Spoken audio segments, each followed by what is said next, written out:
হাইকোর্টের দ্বারস্থ রেখা পাত্র, রেখার বিরুদ্ধে মিথ্যে মামলা দায়েরের অভিযোগ। আরও একবার জানিয়ে রাখতে চাইব, হাইকোর্টের দ্বারস্থ রেখা পাত্রের বিরুদ্ধে মিথ্যে মামলা দায়েরের অভিযোগ। বিস্তারিত জানবো আমাদের প্রতিনিধি প্রিয়াঙ্কার কাছ থেকে। প্রিয়াঙ্কা, দেখো সমাদৃত ইতিমধ্যেই যা উঠে আসছে সন্দেশখালী বিজেপি প্রার্থী রেখা পাত্র তিনি ইতিমধ্যেই দ্বারস্থ হয়েছেন কলকাতা হাইকোর্টে। দায়ের করা হয়েছে মামলা দায়ের করা হয়েছে বিচারপতি তীর্থঙ্কর ঘোষের এজলাসে এবং তার বিরুদ্ধে কতগুলো মামলা আছে তার তালিকা দিক পুলিশ। একই সঙ্গে তিনি নিরাপত্তার আবেদন করেছেন কলকাতা হাইকোর্টে। মামলার কালকেই মামলা শোনা হবে বিচারপতি জয় সেনগুপ্তর এজলাসে এবং এই মামলার শুনানি রয়েছে আগামীকাল দুপুর 2টায়। তবে কালকে এই মামলার শুনানি পরবর্তীকালে কি উঠে আসে, কারণ রেখা পাত্র তিনি বিজেপি প্রার্থী, বসিরহাটের বিজেপি প্রার্থী রেখা পাত্র এবং তারপর থেকে তিনি প্রার্থী ঘোষণার পর থেকে বিভিন্ন রকম অভিযোগ তিনি করেছেন শাসক দলের বিরুদ্ধে। তবে এই মুহূর্তে তার নামে যে অভিযোগগুলো দায়ের করা হয়েছে তার পরবর্তীকালে তিনি এসেছেন কলকাতা হাইকোর্টে। সেক্ষেত্রে মামলার পরবর্তীকালে কি উঠে আসে সেদিকে অবশ্যই নজর রাখতে হবে। সমাদৃত। ধন্যবাদ প্রিয়াঙ্কা।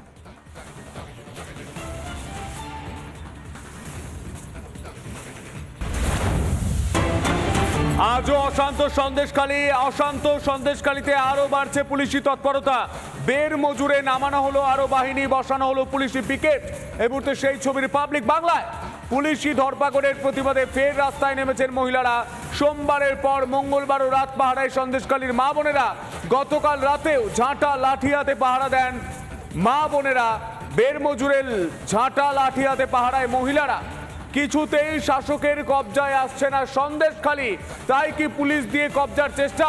এই মুহূর্তে দুই ছবি দেখতে পাচ্ছেন, রাত পাহারায় সন্দেশখালী, অন্যদিকে বের মজুরে বাড়লো নিরাপত্তা, আরো নামানো হলো বাহিনী। এই মুহূর্তে দুই ছবি রিপাবলিক বাংলায়। বিক্ষোভকারীরা তারা ঠিক কি বলছেন আমরা শোনানোর চেষ্টা করব, শুনুন।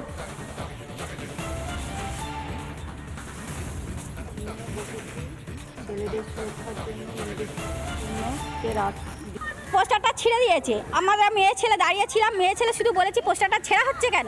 ও নাইটি, ইয়ং মেয়েদের নাইটি টেনে ছিঁড়ে দিয়েছে, প্লাস এই বউয়ের আঁচল ধরে টেনেছে, ওনার বৌদির আঁচল ধরে টেনেছে। বলতে গেছে টিএমসির লোক বিজেপির ছেলেদেরকে ধরে, বিজেপির ছেলেরা কিন্তু গায়ে হাত দেয়নি, তবু বলছে যে তোমরা গায়ে হাত দিয়েছো বলে।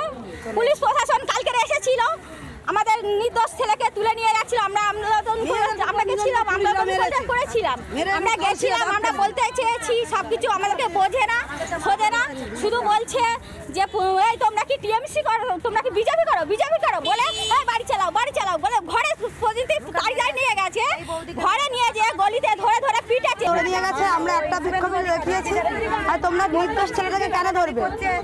পুলিশ কি করলো? পুলিশ ওজন আমাদের বাড়ির থেকে ধরে এনে আমাদেরকে মারলো। আমার ঘরের মধ্যে গিয়ে আমার বের করে নিয়ে মারলো। কিসের জন্য মারলো? আমার ভালো ছেলেটারে আমার ঘরের ছেলেটা তুলে নিয়ে গেছে। আমরা প্রতিবাদ করতে গেছি বলে আমাদের রাস্তাটা হলো। কি জন্য ওই ছেলেটাকে তুলে নিয়ে গেছে? ওই পোস্টার ছিল না, ছেলেটা বলে হ্যাঁ অধিকারীর পোস্টার ছিঁড়েছে, এই জন্য। নিরপরাধ ছেলেকে ধরা হয়েছে কেন? পুলিশে কেন ধরবে? আমরা বিক্ষোভ দেখাতে গেছি, আমাদের মেয়েদেরকে মেরেছে, মারধর করেছে, লাঠি চার্জ করেছে। আবার বেটা ছেলে পুলিশ, মেয়ে ছেলে দিদিরা যদি একটা ঘা মারতো আমরা মেনে নিতাম, সহ্য করে নিতাম। বেটা ছেলে পুলিশ ঘরে ঢুকে মেরেছে, ঘরে ঢুকে। আরো ভয় দেখিয়ে এসছে যে যাকে পাবো তাকে ধরবো। আর এই বিষয় নিয়ে রাজ্য বিজেপি সভাপতি সুকান্ত মজুমদার, বিজেপি নেতা দিলীপ ঘোষ এবং সাংসদ বিকাশ রঞ্জন ভট্টাচার্য, আইনজীবী বিকাশ রঞ্জন ভট্টাচার্য, তারা ঠিক কি বলছেন শুনবো। পুলিশ ওখানে সন্দেশখালীতে দেড়মজুর থেকে শুরু করে বিভিন্ন জায়গায় যারা প্রতিবাদী মহিলা তাদেরকে ভয় দেখিয়ে হোক বা যেভাবে হোক তাদের বক্তব্য প্রয়োজনে পয়সা দিয়ে হোক বক্তব্যকে পরিবর্তন করার জন্য প্রলোভন দেখাচ্ছে এবং সেই জন্য মহিলারা এইভাবে পাহারা দিতে বাধ্য হচ্ছে। আজকে তো কোর্ট রায় দিয়েছিল যে মহিলাদের মধ্যে যেন কনফিডেন্সের অভাব না হয় সেই ব্যবস্থাও করতে, তাদের প্রশাসনের প্রতি যেন আস্থা ফেরে, কিন্তু পুলিশ তো উল্টো করছে। আমরা দেখেছি এর আগে পুলিশ সিভিক ভলেন্টিয়ার্স পাঠিয়ে বিভিন্ন মহিলাদেরকে প্রভাবিত করার চেষ্টা করছে যাতে তারা উল্টো বয়ান এখন দেয় এবং পুরোটাই পুলিশের হাত ধরে চিত্রনাট্য রচিত হচ্ছে। ওখানে মহিলারা আন্দোলন করছেন, যা বক্তব্য রাখছেন সেটা লোকে শুনছে। চালাকি করে পয়সা দিয়ে দুটো ভিডিও করে লোককে বোকা বানানো যাবে না। এই ধরনের চালাকি তখনই করে মানুষ যখন হেরে যায়। টিএমসির পিঠ একদম দেওয়ালে ঠেকে গেছে। ভোট উত্তর থেকে হয়ে হয়ে আসছে, দেখুন পিসফুলি ভোটিং হয়েছে। আমি তো মনে হচ্ছে 11 সালে হওয়া তো ভালো ভোটিং হয়নি যা হচ্ছে। কিন্তু ওরা বুঝতে পেরেছে রাস্তা নিয়ে মমতা ব্যানার্জির ভাষা শুনুন না, কী না বলছেন। শেষে আমি বলেছিলাম ইভিএমকে ধরবে, এখন ইভিএমের উপরে দোষ চাপাচ্ছেন। কেউ বাঁচাতে, ভগবানও বাঁচাতে পারে না ওদেরকে এবারে। সন্দেশখালী মানুষের নজরে এসেছেন একটি প্রতিবাদী আন্দোলনের মধ্য দিয়ে। সেই আন্দোলনটাকে কালিমালিপ্ত করার জন্য দুদলই খুব চেষ্টা করছেন। আসলে মানুষের যে জমি চুরির লড়াই এবং মেয়েদের প্রতি যে অন্যায় ব্যবহার, এই বিষয় থেকে দৃষ্টি ঘোরাবার জন্যই এক দল বলছে মেয়েদের 2000 টাকা দিয়ে কেনা যাচ্ছে, আরেক দল বলছে মেয়েদের 5000 টাকা দিয়ে কেনা যাচ্ছে। তৃণমূল এবং বিজেপি উভয়ই মহিলাদের সম্মান নিয়ে ছেলেখেলা করছেন। যারা লড়াকু মহিলা তারা ওদের কারোর সঙ্গেই নেই, তারা লড়াই করছেন এবং লড়াইয়ের প্রতিফলন হিসেবে তারা এই লড়াই চালিয়ে যাবেন। আজ ভোট প্রচারে আসছেন কেন্দ্রীয় স্বরাষ্ট্রমন্ত্রী অমিত শাহ। শ্রীরামপুরে প্রচার করবেন অমিত শাহ। কবির শঙ্কর বসুর সমর্থনে প্রচার করবেন অমিত শাহ। শ্রীরামপুরে ত্রিমুখী লড়াই, কবির শঙ্কর বসু, কল্যাণ বন্দ্যোপাধ্যায় এবং দীপশিতা ধরের। এই মুহূর্তে কি ছবি উঠে আসছে আরো বিস্তারিত জানার চেষ্টা করবো। আমাদের সঙ্গে রয়েছেন আমাদের প্রতিনিধি অনুপম। অনুপম, এই মুহূর্তে ছবি কি, আর কতক্ষণের অপেক্ষা, কি জানা যাচ্ছে?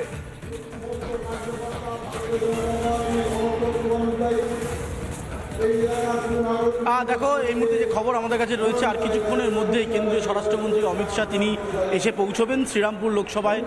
আজকে এই যে মশাট, সেখানে তার জনসভা রয়েছে। ইতিমধ্যেই কর্মী সমর্থক যারা রয়েছেন তারা এসে পৌঁছেছেন এবং এই লোকসভার যারা নেতৃত্বরা রয়েছেন তারাও কিন্তু এসে পৌঁছেছেন। সরাসরি মঞ্চের দিকে যাব।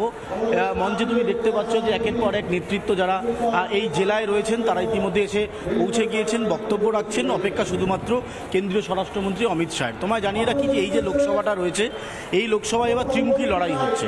কারণ একদিকে কল্যাণ বন্দ্যোপাধ্যায়, যিনি গত 3 বার ধরে এই লোকসভা জিতে আসছেন এবং সংসদে যাচ্ছেন, সেই কল্যাণ বন্দ্যোপাধ্যায়কে এবার তৃণমূল কংগ্রেস প্রার্থী করেছে। অন্যদিকে তোমায় জানিয়ে রাখি কবির শঙ্কর বসু, যিনি বিজেপির প্রার্থী, এর আগেও বহু নির্বাচন তিনি লড়েছেন।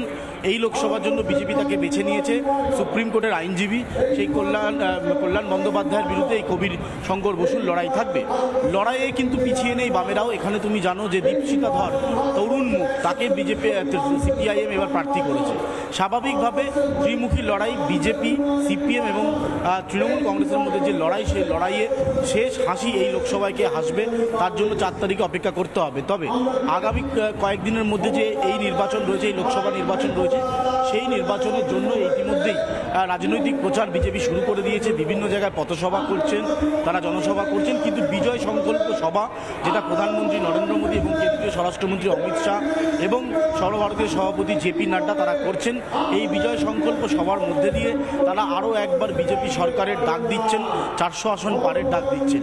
ফলে এই মুহূর্তে তোমায় দেখাবো, একদিকে যেমন মঞ্চে রয়েছেন যারা নেতৃত্বরা, তারা আর কিছুক্ষণের অপেক্ষা। কেন্দ্রীয় স্বরাষ্ট্রমন্ত্রী এসে পৌঁছালে তিনি বক্তব্য রাখবেন। তার কাছ থেকে যে বক্তব্য স্থানীয় বিজেপি নেতৃত্বরা শুনতে চাইছেন, যে আগামী লড়াইয়ে ঠিক কী রূপরেখা হবে বিজেপির এই লোকসভা কেন্দ্রে, সেটাই কার্যত তারা জানতে চাচ্ছেন। এবং সে কারণে নরেন্দ্র মোদীর নির্দেশ, অমিত শাহের নির্দেশ, এবং ইতিমধ্যেই পশ্চিমবঙ্গ জুড়ে কার্যত প্রচারের ঝড় তুলেছে বিজেপি।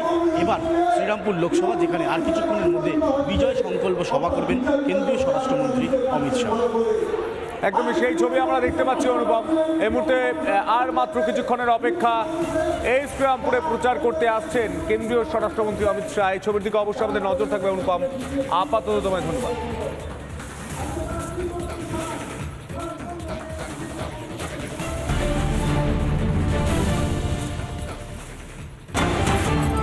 মেট্রো স্টেশনে আত্মহত্যার চেষ্টা, নেতাজি ভবন মেট্রো স্টেশনে আত্মহত্যার চেষ্টা। অফিস টাইমে বিঘ্নিত মেট্রো পরিষেবা। আরও একবার জানিয়ে রাখতে চাইব, সকাল 11:38 নাগাদ নেতাজি ভবন মেট্রো স্টেশনে আত্মহত্যার চেষ্টার খবর পাওয়া যাচ্ছে। ময়দান থেকে দক্ষিণেশ্বর এবং মহানায়ক উত্তম কুমার থেকে কবি সুভাষ। মেট্রো ভাগে ভাগে চলছে। ভাস্কর রয়েছে, ভাস্করের কাছ থেকে বিস্তারিত জানবো। ভাস্কর, ঠিক কি খবর পাচ্ছ? একদমই সমাজে দেখো, আরো একবার আত্মহত্যার চেষ্টা কলকাতা মেট্রো রেলওয়েতে। এবং এই মুহূর্তে যে মেট্রো পরিষেবা যথেষ্ট বিঘ্নিত এবং খুব দ্রুততার সঙ্গে মেট্রো পরিষেবা যাতে স্বাভাবিক করা যায়, সেই চেষ্টা চালাচ্ছেন মেট্রো রেলওয়ের আধিকারিকেরা। এখন অব্দি যেটা প্রাথমিক তথ্য সামনে আসছে, এক ব্যক্তি আত্মহত্যার চেষ্টা করেন এবং যার জেরে বেলা 11:38 নাগাদ নেতাজি ভবন মেট্রো স্টেশনে আত্মহত্যার চেষ্টা করেন ওই ব্যক্তি, যার জেরেই এই বিপত্তি। এবং এই মুহূর্তে দক্ষিণেশ্বর থেকে কবি সুভাষ অব্দি যে মেট্রো চলাচল, সেই চলাচল কিন্তু বিঘ্নিত হয়েছে। সমাজটা ধন্যবাদ ভাস্কর।